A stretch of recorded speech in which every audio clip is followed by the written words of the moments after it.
नमस्कार दोस्तों, स्वागत है आपका हमारे YouTube चैनल कर्मा में। आज हम बताएंगे रामायण से जुड़े कुछ रहस्य के बारे में। तो दोस्तों, आपको बताने जा रहे हैं कि रामायण में किस प्रकार की घटना घटित हुई थी।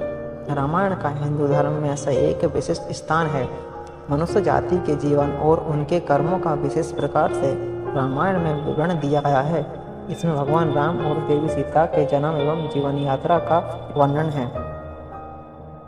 तो दोस्तों, ऐसा माना जाता है कि मूल रामायण की रचना ऋषि वाल्मीकि द्वारा की गई थी, लेकिन कई अन्य संतों और वेद पंडितों जैसे तुलसीदास, संत एकनाथ इत्यादि ने भी इनके अन्य संस्करणों की रचना की है। राम विष्णु के अवतार हैं, लेकिन उनके अन्य भाई किसके अवतार हैं? तो राम को भगवान विष्णु का अवतार माना जाता है, लेकिन आपको पता है कि उनके अन्य भाई उनके किस अवतार थे? लक्ष्मण को शेषनाग का अवतार माना जाता है, जो क्षीर सागर में भगवान विष्णु का आसन है, जबकि भरत और शत्रुघ्न को भगवान विष्णु द्वारा हाथों में धारण किए गए सुदर्शन चक्र और शंखशैल का अवतार माना जाता है।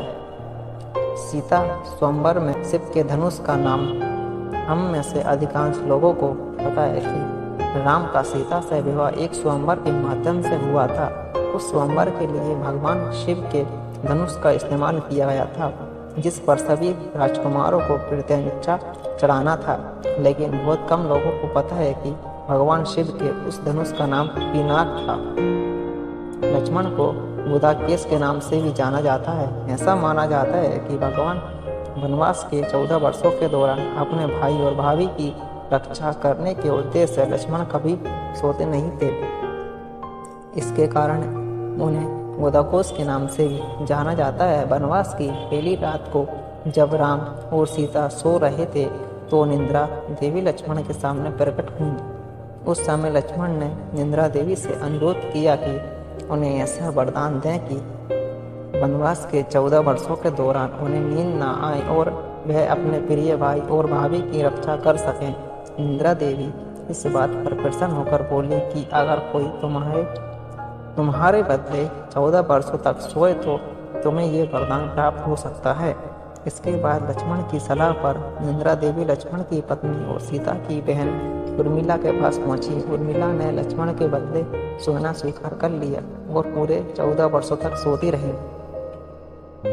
रामायण महाकाव्य की कहानी के बारे में हम सभी जानते हैं कि राम और सीता लक्ष्मण के साथ 14 वर्षों के लिए वनवास गए थे और राक्षसों के राजा रावण को हरा कर वापस अपने राज्य लौटे थे। हम में से अधिकांश लोगों को पता है कि राम, लक्ष्मण और सीता ने कई साल वनवास में बिताए थे, लेकिन कुछ ही लोगों को उस वन के नाम की जानकारी होगी। उस वन का नाम दंडकारण्य था, जिसमें राम, सीता और लक्ष्मण ने अपना वनवास बिताया था। ये वन लगभग 35,600 वर्ग मील में फैला हुआ है, जिसमें वर्तमान छत्तीसगढ़, उड़ीसा, महाराष्ट्र और आंध्र प्रदेश के कुछ हिस्से शामिल थे। उस समय ये वन सबसे भयंकर राक्षसों का घर माना जाता था, इसलिए इसका नाम दंडकारण्य था, जहाँ दंड का अर्थ सजा देना और अरण्य का अर्थ वन है। रामायण में वर्णित है कि श्री राम ने चाहते हुए भी जान से प्यारे अपने छोटे भाई लक्ष्मण को मृत्युदंड दिया था। आखिर क्यों भगवान राम ने लक्ष्मण को मृत्युदंड दिया था? ये घटना उस वक्त की है जब श्री राम लंका विजय के बाद अयोध्या लौट आए थे और अयोध्या के राजा बन गए थे। एक दिन यमदेवता कोई महत्वपूर्ण चर्चा करने के लिए श्री राम के पास आते हैं।